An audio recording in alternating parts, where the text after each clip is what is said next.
Hello friend, welcome to the channel solution. आज हम एक ऐसे टॉपिक के बारे में बात करने वाले हैं जिस टॉपिक से कभी न कभी आपका सामना हुआ होगा। वैसे तो मैं दुआ करता हूं कि ऐसा सामना ना हो, लेकिन क्या करें, ये चीज़ें ऐसी हैं कि इससे बचा नहीं जा सकता मोस्ट ऑफ द केसेस।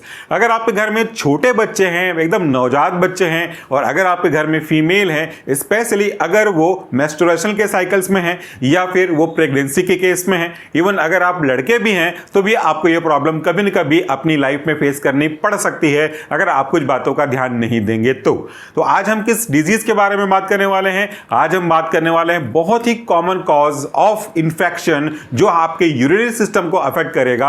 आज हम बात करने वाले हैं यूटीआई यानी कि यूरिनरी ट्रैक इंफेक्शन के बारे में। इस टॉपिक को बहुत ध्यान से सुनिए और ध्यान से समझिएगा, क्योंकि ये काफी इंपॉर्टेंट है आपकी लाइफ में इस प्रॉब्लम को मिनिमाइज करके मेंटेन करने के लिए। जब हम बात करते हैं यूटीआई की तो इसका पूरा नाम होता है यूरिनरी ट्रैक इन्फेक्शन, लेकिन हम में से ज्यादातर लोगों को यह लगता है कि ये केवल एक पार्ट का, दैट इज यूरिनरी पार्ट का इन्फेक्शन है। ऐसा नहीं है, ये इन्फेक्शन पूरे ट्रैक का है। और ट्रैक कहने का मतलब होता है रास्ता। जैसे अगर मैं आपसे कहूं कि कोई रास्ता आपके घर से निकल करके आपके कॉलेज तक पहुंचता है, तो वो रास्ता केवल कॉलेज के पास वाला रास्ता नहीं कहलाएगा, ये वो रास्ता कहलाएगा जो कि आपके घर से शुरू होता है और कॉलेज तक खत्म होता है। इसके बीच में जहां जहां से भी ये रास्ता गुजरता है और जिसमें से आप गुजरते हैं, वो पूरा ट्रैक कहलाएगा, वो पूरा पाथ कहलाएगा। तो अगर इनमें से किसी भी जगह पे रोड खराब है या रोड में प्रॉब्लम है तो वो पूरा रास्ता खराब कहलाएगा। इसी तरीके से अगर हम बात करते हैं यूरिनरी ट्रैक की, तो इसमें वो सारे पाथ, वो सारे पार्ट्स इंक्लूड हो जाते हैं जिसका सीधा संबंध यूरिन के फॉर्मेशन और यूरिन के एक्सक्रीशन से है। और ये रास्ते कौन कौन से हैं आज आप इस वीडियो में समझ पाओगे। सबसे पहले हम देख लेते हैं कुछ बेसिक चीजें जो कि आपको यूरिनरी ट्रैक इन्फेक्शन से लेकर के देखने को मिलती हैं। सबसे पहले अगर मैं आपसे कहूं कि हमारा यूरिनरी ट्रैक का डेफिनेशन क्या है, तो ये देखिए, infection caused by micro organism, खास करके बैक्टीरिया। बट ये बैक्टीरिया ही लिमिटेड है ऐसा नहीं होता, लेकिन मेनली बैक्टीरिया है जो अफेक्ट करता है any part of urinary system, जैसे किडनी, यूरेटर, ब्लैडर और यूरेथ्रा। यूरिनरी ट्रैक कहने का मतलब है पूरा रास्ता।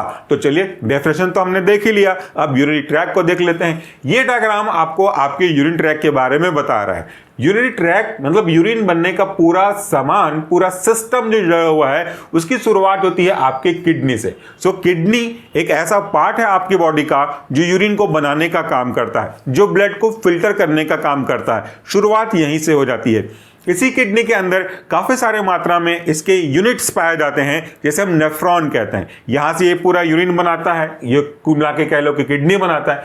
किडनी जब यूरिन बना लेता है तो इसको एक रास्ते से आगे भेजता है। ये रास्ता जो किडनी से निकल करके ब्लैडर तक पहुंचता है, इस रास्ते को हम यूरेटर कहते हैं। ये एक प्रकार से पेशाब की नली है जिसमें एक्चुअली अब वो पेशाब यूरिन से किडनी से बन करके आपके ब्लैडर में आना चाहता है। इसके बाद ये हिस्सा जहां पे यूरिन स्टोर होता है, जब तक कि उसका प्रेशर इतना नहीं हो जाता कि बैरोरिसेप्टर सेंस करें और आपको ये मैसेज भेजें कि अब यूरिनेट करने की बारी है। तो जब तक ये यूरिन स्टोर होता है, किस जगह स्टोर होता है, उस जगह को हम ब्लैडर कहते हैं। इसी में यूरिन आपका रहता है, जमा रहता है। जब ये ब्लैडर पे प्रेशर ज्यादा पड़ता है, जब ये बैरोरिसेप्टर सेंस करते हैं, तो फिर आप यूरिन करने, पास आउट करने के लिए निकलते हो। और जिस रास्ते से यूरिन पास होता है उसे हम यूरेथ्रा कहते हैं। अल्टीमेटली अब बनना शुरू हुआ था यूरिन का आपके किडनी से, और ये अपनी मंजिल यानी कि आखिरी रास्ते से निकल गई, और वो रास्ता है आपका यूरेथ्रा। तो किडनी, यूरेटर, ब्लैडर और यूरेथ्रा, ये चार चीजें आपके यूरिनरी ट्रैक कहलाती हैं। तो अब बताइए आप ही कि यूरिनरी ट्रैक इन्फेक्शन यानी कि यूटीआई में होता किसका इन्फेक्शन है?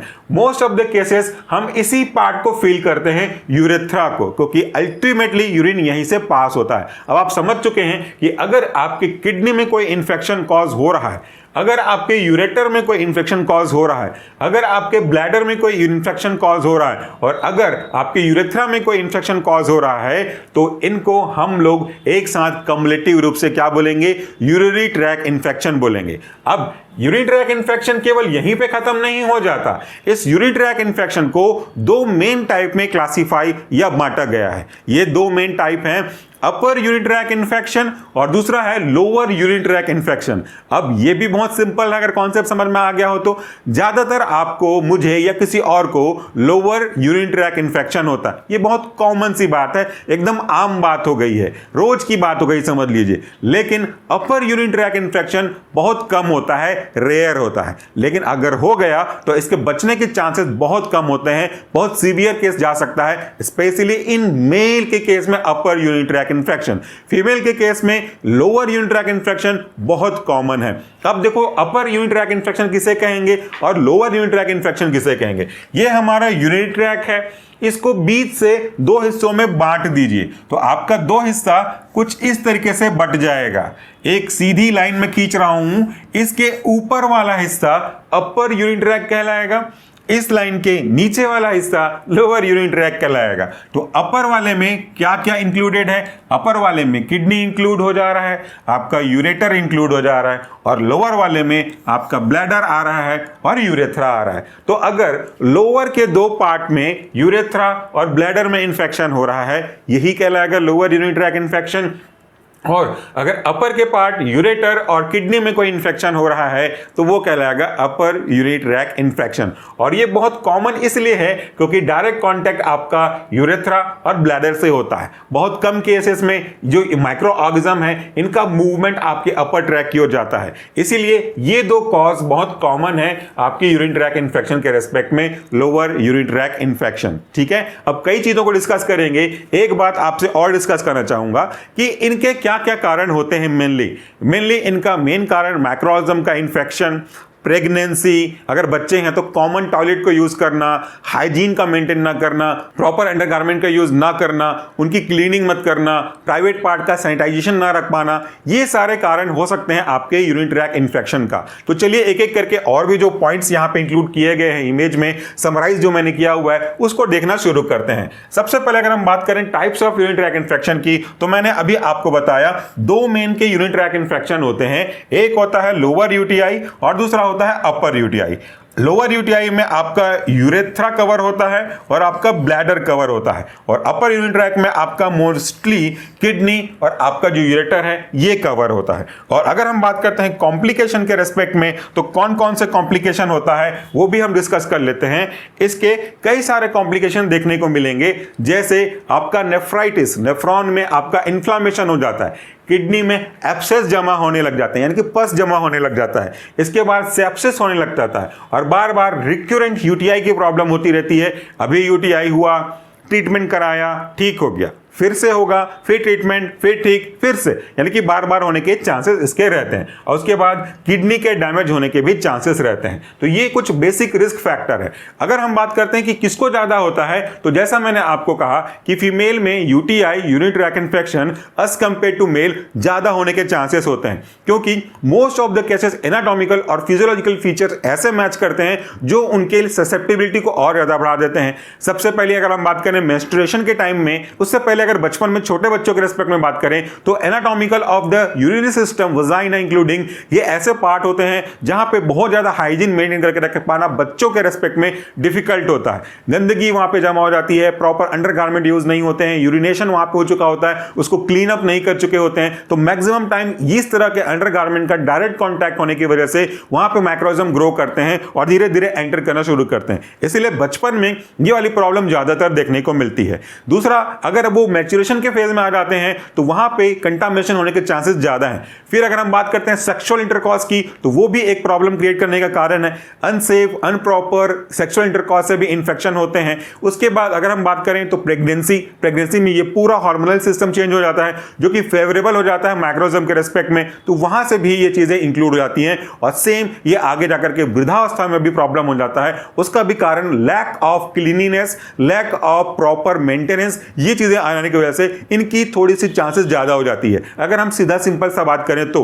और उसके बाद अगर एनाटॉमिकल वाइज बात करेंगे तो उनके जो यूरेथ्रा का साइज है कंपेयर टू मेल वो भी डिस्टेंस कम होता है। इसके कारण से एनल रूल और यूरेथ्रा के बीच डिस्टेंस कम होने की वजह से जो माइक्रोऑर्गेनिज्म एनल रूल से पास आउट होते हैं वो वजाइनल में आने के बाद वो यूरिनरी ट्रैक्ट में मूव करने लग जाते हैं और इन्फेक्शन को कॉज करते हैं। तो ये एक मेन रीजन भी है। दूसरा, क्लीनिंग पर्पस, जो क्लीन करते हैं वो भी बहुत इंपॉर्टेंट है। अगर स्टूल पास करने के बाद क्लीनिंग हो रही है तो उसका डायरेक्शन किस तरफ है वो भी बहुत इंपॉर्टेंट है।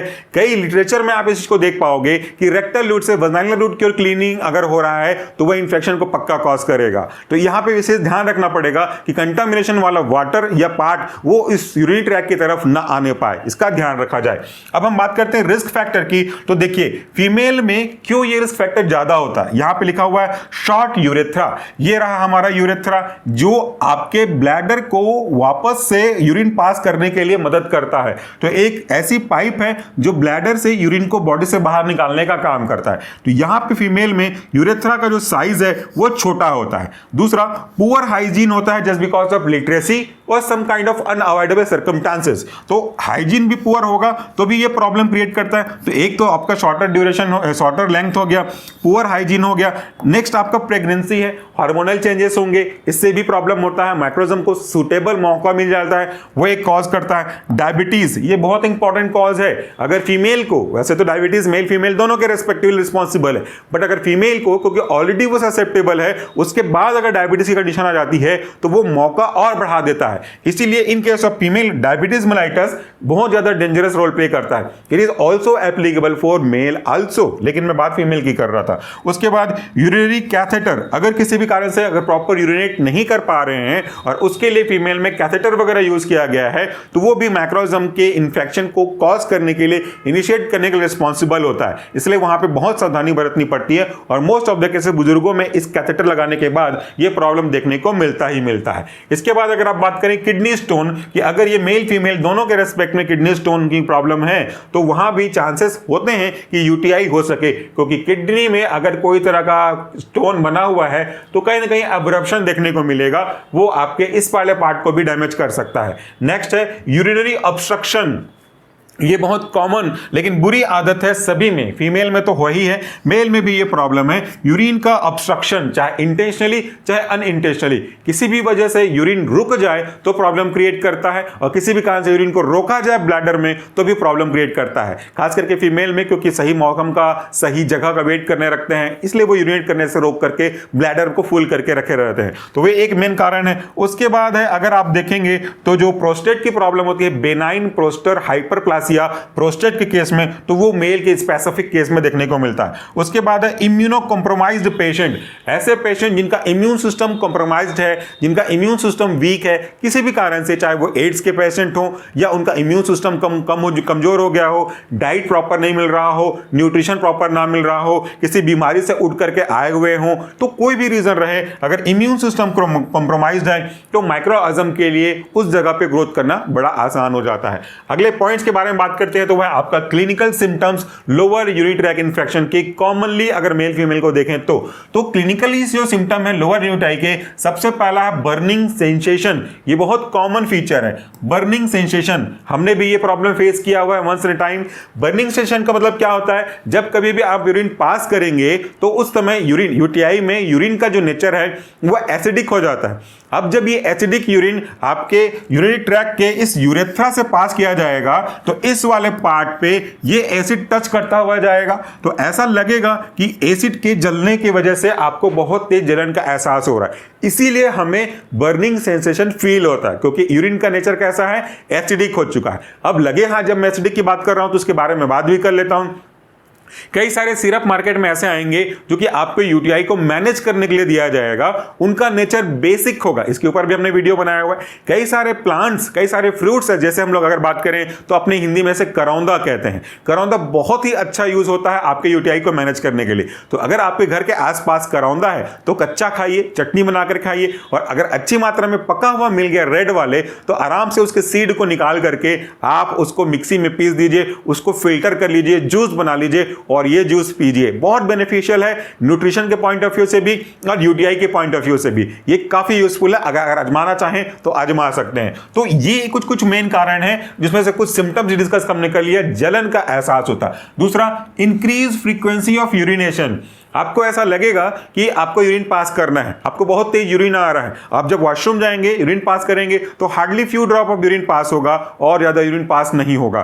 फिर जब वापस आएंगे अपनी जगह पे काम करने के लिए, थोड़ी देर बाद फिर से लगेगा कि यार फिर से यूरिनेट कर रहा है, ये अर्ग है, ये प्रेशर है, काफी ज्यादा वॉल्यूम है, ऐसा फील होगा। लेकिन जब आप यूरिनेट करेंगे तो मुश्किल से 3 से 4 से ज्यादा बूंद ज्यादा यूरिन पास आउट होगा ही नहीं। उसके बाद अगला है अर्जेंसी, जो इसी का पार्ट है। ऐसा लगेगा कि अभी तुरंत जाना पड़ेगा वरना यही पैंट में यूरिन पास हो जाएगा, ये अर्जेंसी की फॉल्स फीलिंग आएगी। उसके बाद है सुपरा प्यूबिक पेन, प्यूबिक के ऊपर वाले पार्ट में आपको दर्द का एहसास होने लगेगा, खास करके फीमेल के रेस्पेक्ट में। उसके बाद क्लाउडी फोल स्मेलिंग यूरिन, एक धुंधला सा कैसे, जैसे अपन चावल को बाहर निकालते हैं उसके माड़ को तो धुंधलापन दिखता है, वैसे धुंधलापन यूरिन पास होगा और उसमें एक गलत तरीके का अलग सा स्मेल आने लगेगा, उसी से आपको समझ में आने लगेगा। और कभी कभी हिमेटोयूरिया की प्रॉब्लम देखने को मिल सकती है, यानी कि ब्लड यूरिन में आ सकता है। ये बड़ा सिचुएशन गंभीर हो जाता है, इस नौबत तक नहीं आनी चाहिए क्योंकि ये लगभग लास्ट स्टेज में शुरू होता है। तो ये आ गया मतलब आपने अपनी प्रॉब्लम को काफी ज्यादा बढ़ा दिया। तो यहां से आप कुछ basic lower urine track symptom को समझ सकते हैं। इसके बाद अगर अपर यूरिन ट्रैक के बारे में बात करें तो वहां पे फीवर आ जाता है, हाई फीवर। हालांकि लोअर यूरिन ट्रैक में भी फीवर आता रहता है। ये फीवर कैसा होता है, कम एंड गो के मैनर पे आता है। मतलब फीवर आएगा, अगर आप उसको ठीक करने के लिए कोई भी पैरासिटामोल या एंटीबायोटिक ड्रग यूज करते हैं तो फीवर ठीक हो जाएगा, फिर से फीवर आएगा थोड़ी देर बाद, फिर ठीक हो जाएगा। तो इसको बोलते हैं कम एंड गो फिनोमिना। तो ये यूटीआई की सबसे इंपॉर्टेंट पहचान में से एक है। कैरेक्टरिस्टिक फीचर की अगर बात करो तो burning sensation, increase urine frequency, urgency और फीवर, चिल जिसको बोलते हैं, ये कॉमन पहचान है यूरिन ट्रैक इन्फेक्शन के। हाई फीवर अपर यूरिन ट्रैक में, चिल्स आ जाएगा, फ्लैंक पेन आ जाएगा, नोजिया वोमिटिंग और दूसरे टाइप को जो टेंडननेस है, मतलब मसल्स में जो खिंचाव है वो आपको फील करना पड़ेगा। लेकिन मोस्टली हाई फीवर और नोजिया वोमिटिंग जनरली देखने को मिलता है। ये कुछ हो गए हमारे क्लिनिकल सिम्टम्स की। अगर हम बात करें common causes responsible for the UTI की, तो वैसे तो बहुत है, लेकिन एक ऐसा माइक्रो ऑर्गेनिज्म है जो बहुत ज्यादा रिस्पॉन्सिबल है इस यूरिन ट्रैक इन्फेक्शन के, और वह है आपका ई कोली यानी कि एस्चेरिचिया कोली। और इसका परसेंटेज देखिए, फ्रीक्वेंसी देखिए, रिस्पॉन्सिबिलिटी देखिए 80 से 90%, यानी कि ये इकलौता माइक्रोऑर्गेनिज्म ऐसा है जो बहुतों में यूरिन ट्रैक इन्फेक्शन कॉज करने के लिए रिस्पॉन्सिबल होता है। और ये क्वेश्चन इंपॉर्टेंट है, माइक्रोबायोलॉजी बी फार्मेसी में भी पूछा जा चुका था, जैसे डीपेट जैसे कॉम्पिटिशन एग्जाम में भी कई बार पूछा जा चुका है। इसके बाद क्लेबिसिला न्यूमोनी, ये कॉमन कॉज है। इसके बाद प्रोटियस मिराबिलिस, ये भी कॉमन कैथेटरेट की वजह से होने वाले प्रॉब्लम का कॉज है। स्यूडोमोनास एरिगोनोसा, ये हॉस्पिटल के द्वारा एक्वायर्ड है, यानी कि अगर आप हॉस्पिटलाइज हो जाते हो तो उसके बाद हॉस्पिटल से इन्फेक्शन फ्री में मिल जाता है, उसकी वजह से ये होने के चांसेस हैं। उसके बाद है एंट्रोकोकस स्पेशलिस, ये बुजुर्गों में, एल्डरली पीपल में देखने को मिलता है। और स्टेफाइलोकोकस सैप्रोसाइटिस, ये भी एक इंपॉर्टेंट है जो यंग फीमेल में आपको देखने को मिलता है, लेकिन सबसे ज्यादा ई कोली। उसके बाद अगर हम बात करते हैं डायग्नोसिस की कि कैसे डायग्नोसिस किया जाए, हालांकि ये सिम्टम काफी हैं आपको इंडिकेट करने के लिए कि आपको यूटीआई हो गया है।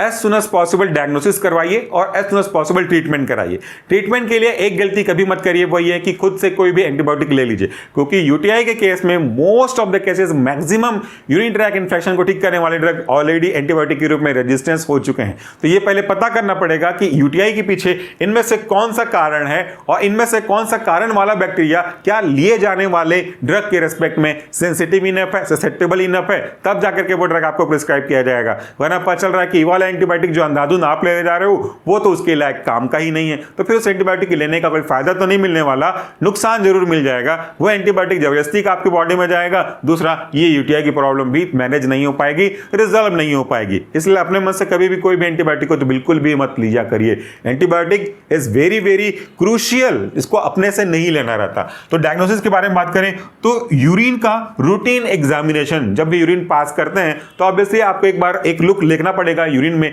कि कैसा फीलिंग्स आ रहा है, जलन का एहसास तो नहीं हो रहा, कलर कैसा है, क्लाउडीनेस तो नहीं है, एक गंदा सा स्मेल तो नहीं आ रहा है। तो ये आपको रेगुलरली चेक टू चेक करना चाहिए, खास करके जब ऐसे सिम्टम आपको देखने को मिले तब। दूसरा, यूरिन की माइक्रोस्कोपिक करानी पड़ेगी। मतलब यूरिन का सैंपल आपको लेना पड़ेगा, इसको कल्चर के लिए या तो उसका माइक्रोस्कोपिक स्टडी करने के लिए लैब में भेजना पड़ेगा। वहां पे प्रेजेंस और एब्सेंस ऑफ माइक्रोजम या पस सेल या दूसरे सेल्स की इन्वेस्टिगेशन की जाएगी, फिर एक जजमेंट निकाला जाएगा कि आपको यूटीआई है कि नहीं है। उसके बाद ये सबसे इंपॉर्टेंट है, यह गोल्ड स्टैंडर्ड, ये क्वेश्चन भी उठा के चलिए, इक्वली उठा के चलिए, और ये gold standard question urine culture and sensitivity, ये ले लीजिए। यूरिन कल्चर मैंने माइक्रोबायोलॉजी में पूरा एक्सप्लेन किया हुआ है। अगर आप यूरिन सैंपल देते हैं तो उसमें क्या पाया जाएगा, उसमें या तो माइक्रोजम पाया जाएगा अगर आपको यूटीआई है तो, और नहीं पाया जाएगा अगर यूटीआई नहीं है तो अगर पाया जाएगा तो कैसे पता चलेगा कि है, उसके लिए कल्चर करना पड़ेगा। तो ये यूरिन का सैंपल है मान लेते हैं, और ये हमारा न्यूट्रिएंट मीडिया है। इस मीडिया में हम यूरिन के कुछ सैंपल को यहाँ पे रखेंगे। अब जब सैंपल में हमारे माइक्रोजम प्रेजेंट होंगे तो इस मीडिया को, जो न्यूट्रिएंट मीडिया कह सकते हैं, इसको ये यूज करेंगे और यूज कर करके ये माइक्रोजम ग्रोथ करने लगेंगे। जब इनको हम अलग अलग मेथड से, jet plate method, streak plate method के थ्रू यूज करेंगे और ये माइक्रोजम ग्रोथ करेंगे, तो इनको हम माइक्रोस्कोप से ऑब्जर्व करके इनके प्रेजेंस या एब्सेंस को देख सकते हैं और डिसाइड कर सकते हैं कि उनको यूटीआई है कि नहीं है। उसके बाद सीबीसी, कंप्लीट ब्लड काउंट, उसमें हमको इन्फेक्शन का पता चल जाता है कि अगर वहां पे आपकी डब्ल्यूबीसी ज्यादा है तो आपके इन्फेक्शन के चांसेस ज्यादा है, तो इसको भी देख करके पता लगा सकते हैं। उसके बाद अल्ट्रासाउंड, सीटी स्कैन, ये थोड़ा सा कॉम्प्लिकेटेड माइक्रो में आ जाएगा, इसकी जरूरत पड़ती नहीं है जब सिचुएशन इन्हीं से हैंडल हो जाए तो इसको हम लोग देख सकते हैं। ट्रीटमेंट की अगर हम बात करें तो अनकॉम्प्लिकेटेड यूरिन ट्रैक इन्फेक्शन जो कि बहुत ज्यादा गंभीर नहीं है, उनके केस में ट्रीटमेंट, ये एजुकेशन पॉइंट ऑफ व्यू से ड्रग के नाम दिए गए हैं। आप इसको देख करके यूज मत करिए, क्योंकि आप ये डिसाइड नहीं कर सकते कि वो अनकॉम्प्लिकेटेड है कि कॉम्प्लिकेटेड है, क्योंकि मैंने कहा रेजिस्टेंस का, इसीलिए केवल एजुकेशनल पर्पस के नाम से ये ड्रग की लिस्ट दी गई है, आपको रिकमेंडेशन नहीं है। Self medication always hazardous, problem solve होने के बजाय बढ़ सकती है, यूज खुद से मत करिए। तो एग्जांपल देखिए, नाइट्रोफ्यूरेंटोइन, उसके बाद टीएमपी एसएमएक्स यानी कि ट्राइमेथोप्रिन सल्फामेथाक्साजोल, इनका कॉम्बिनेशन यूज किया जाता है। फिर आपका फोसोमाइसिन, ये इंपॉर्टेंट एंटीबायोटिक्स हैं, अनावश्यक रूप से लेंगे तो दिक्कत आपको हो जाएगी। इनको हम यूज कर सकते हैं अनकॉम्प्लिकेटेड यूटीआई के केस में। अगर कॉम्प्लिकेटेड है या सीवियर है उस केस में आप जाएंगे, आपका सेफ्ट्रियाक्सोन पे जाएंगे। हम यूज करेंगे पाइपेरासिलिन और टैजोबैक्टम एंटीबायोटिक का, जो कि थोड़े ब्रॉड स्पेक्ट्रम में चले जाते हैं। फिर हम बात करेंगे फ्यूरोक्विनोलोन्स, इनका मैकेनिज्म ऑफ एक्शन बहुत इंटरेस्टिंग है, लेकिन थोड़े से डेंजर के डिग्री के एंटीबायोटिक में आते हैं, इनसे थोड़ा सा आपको नुकसान ज्यादा होने के चांसेस हैं। ठीक है, तो डीएनए गायरस पे पहुंच जाते हैं, तो इसको बिल्कुल भी किसी को भी यूज नहीं करना अपने मन से। उसके बाद सपोर्टिव केयर में देखिए, ये आप यूज कर सकते हैं, इसमें कोई दिक्कत नहीं। सपोर्टिव केयर करना ज्यादा अच्छा होता है ट्रीटमेंट से, because prevention is better than cure. ठीक है, और management is always better than the treatment. तो पहला क्या कर सकते हो, आप बहुत सारा पानी पियो, मैक्सिमम पानी पियो, ताकि वो आपके एसिडिटी को न्यूट्रल साइड में लेकर के आ सके। दूसरा, पैरास्टामोल यूज कर सकते हो, करना है नहीं कह रहा, कर सकते हो अगर फीवर है तो। उसके बाद कंप्लीट फुल कोर्स मेडिसिन का जो दिए गए हैं वो लीजिए। ये तो बात हो गई। अब कुछ ऐसे ड्रग्स मार्केट में अवेलेबल हैं सिरप के फॉर्म में, जो अल्कलाइन करने का काम करते हैं आपके यूरिन को, तो उनका भी यूज कर सकते हैं। कुछ फ्रूट्स ऐसे हैं जो थोड़े से खट्टे होते हैं, थोड़े से कसैले जैसे होते हैं, उनको भी आप यूज कर सकते हो। करौंदा मैं बोल रहा हूं, आपके गांव में, आपके शहर में किस नाम से जानते हैं पता नहीं, इसकी वीडियो तो मैंने ऑलरेडी डाल रखा है, यहां भी एक बार शॉर्ट में डाल दूंगा, उसको आप यूज कर सकते हो। तो ये कुछ प्रॉपर सपोर्टिव केयर आप फॉलो कर सकते हैं। और प्रिवेंशन के बारे में बात करें तो यहां पे आपको एटलीस्ट 2 से 3 लीटर वाटर का कंजप्शन डेली बेसिस पे करना है। आपको मेंटेन करना है जेनिटल हाइजीन को, ताकि प्रॉपर तरीके से वहां पे क्लीनिनेस रहे, माइक्रोब्स को ग्रो करने का एटमॉस्फेयर ना मिल सके। उसके बाद डू नॉट होल्ड यूरिन, ये भी बहुत इंपॉर्टेंट है। डू नॉट होल्ड यूरिन, अगर आपको अर्ग आ रहा है, प्रेशर आ रहा है, एज सुन एज पॉसिबल उसे एम्प्टी कर दीजिए, ब्लैडर एम्प्टी कर दीजिए। फुल ब्लैडर कभी भी नहीं रहना, चाहे बच्चे हो चाहे बड़े हो, कोई भी हो। उसके बाद देखिए, यूरिनेट आफ्टर सेक्सुअल इंटरकॉर्स, जो मैंने आपको पहले कहा, ये बहुत इंपॉर्टेंट है, इसका ध्यान रखना आवश्यक है। अगर एक सेक्सुअल इंटरकॉर्स होता है, तुरंत यूरिनेट करिए, प्रॉपर क्लीन करिए, वरना वो एक main source of urinary tract infection हो सकता है, मेल और फीमेल बोथ में। अगर एक पार्टनर को यूटीआई है या कोई एसटीडी है, तो डेफिनेटली सेक्सुअल इंटरकॉर्स से वो दूसरे पार्टनर में चला जाएगा। इसलिए ये जरूरी है कि प्रॉपर हाइजीन और क्लीननेस का मेंटेन रखा जाए। उसके बाद अवॉइड अननेसेसरी यूरिनरी कैथराइजेशन, अगर आवश्यक है तभी कोई करेगा, वरना कोई यूज करता नहीं, बट अगर अननेसेसरी है अवॉइड कीजिए उसको। उसके बाद प्रॉपर डायबिटीज कंट्रोल, अगर आपका ब्लड शुगर फ्लक्चुएट होता रहता है तो इसको कंट्रोल करिए, क्योंकि ये रिस्क फैक्टर बन सकता है। It is not a cause but it may be risk factor for UTI. ठीक है, ये तो कुछ बात हो गई। अब यहाँ पे जो मैंने आपको कॉम्प्लिकेशन का बताया था वो फिर से यहाँ पे कॉम्प्लिकेशन है। कुछ इंपॉर्टेंट सिम्टम्स यहाँ पे देख सकते हैं। रिस्क फैक्टर फीमेल में ज्यादा होता है और इंपॉर्टेंट है एग्जाम के पॉइंट ऑफ व्यू से, अगर आप स्टूडेंट हैं तो और देख रहे हैं तो मोस्ट कॉमन ऑर्गेनिज्म इकोली ऊपर येलो लाइन में है। दूसरा gold statement diagnosis urine culture and sensitivity, जो कि मैंने येलो कलर में रखा हुआ है। और मोस्ट सीरियस यूटीआई आपका फ्लेनोफेब्राइटिस। तो इस तरह के कुछ चीजों को आप यहां से देख सकते हैं, सीख सकते हैं, समझ सकते हैं। तो आज की वीडियो में हमने बात किया यूटीआई के बारे में, कॉमन कॉज के बारे में, उनके कुछ सिम्टम के बारे में, उनके मैनेजमेंट के बारे में और ट्रीटमेंट जो कि आपको फॉलो नहीं करना, गाइडेंस जरूर देख सकते हैं, उन सब के बारे में। आई होप कि आपको ये लेक्चर यूजफुल फ्रूटफुल लगा होगा। Thank you so much for watching this video. नमस्कार, टेक केयर।